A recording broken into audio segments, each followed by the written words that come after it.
नहीं आऊंगा। जीवन भर आपकी सारी बातें मानी, आज नहीं मानूंगा। क्यों नहीं मानोगे? बोला मैं स्वर्ग में नहीं आऊंगा। क्यों?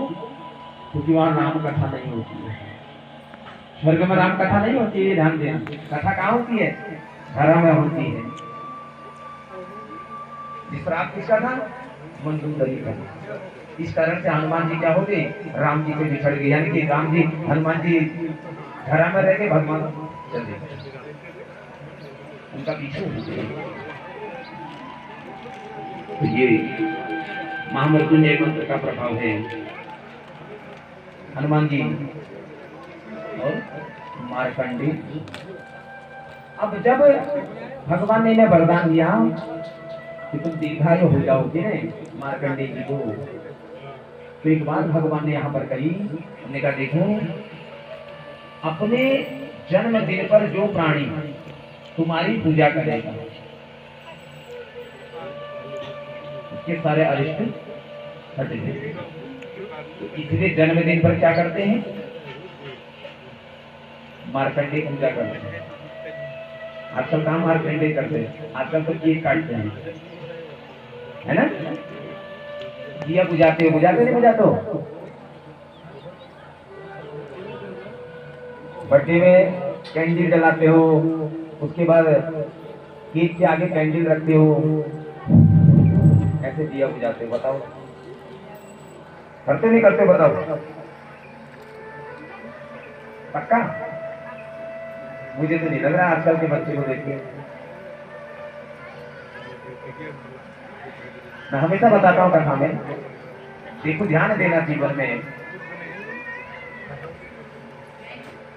हमारे यहाँ जन्मदिन पर दिया जलाया जाता है, बुझाया नहीं जाता। पहले ही ध्यान।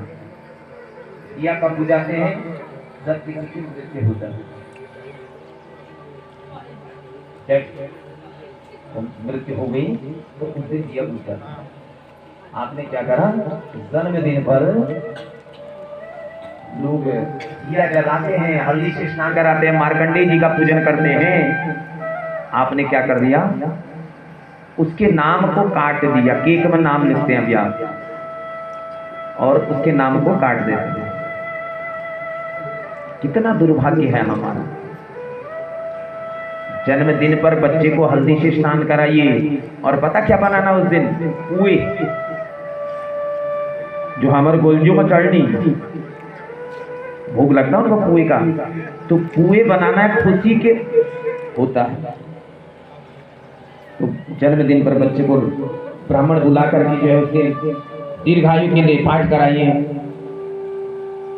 उसको रक्षा सूत्र बंधवाएं,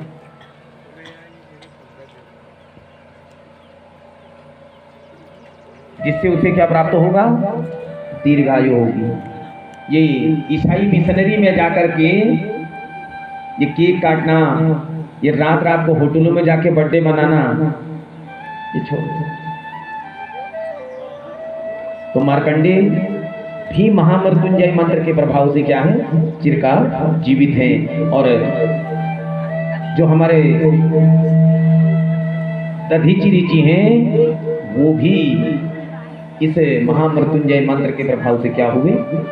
वज्र के समान उनका शरीर बन गया।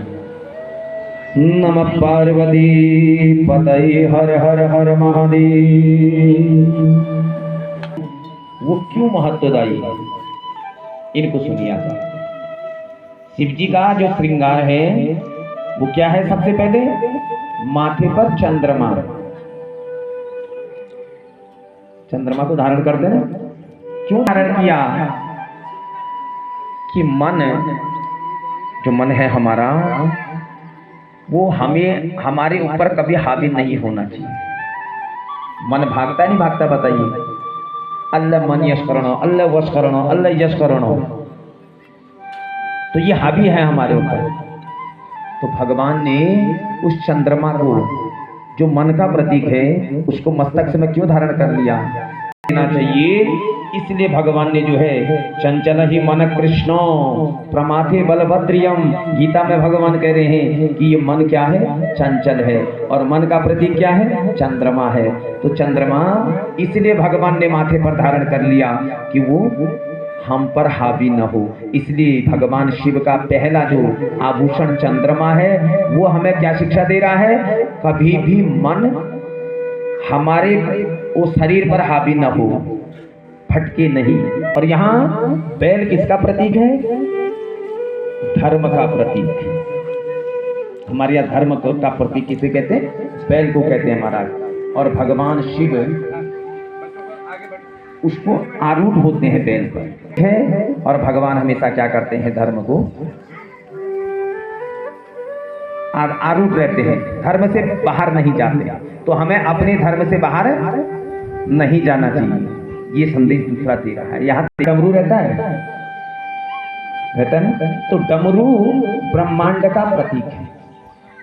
डमरू को शास्त्रों में किसका प्रतीक माना गया है, ब्रह्मांड का प्रतीक माना गया है। इन नेत्र है ना भगवान, एक नेत्र यहाँ पर है। तो भगवान क्या कह रहे हैं, तीसरा नेत्र क्यों धारण कर रहे हैं।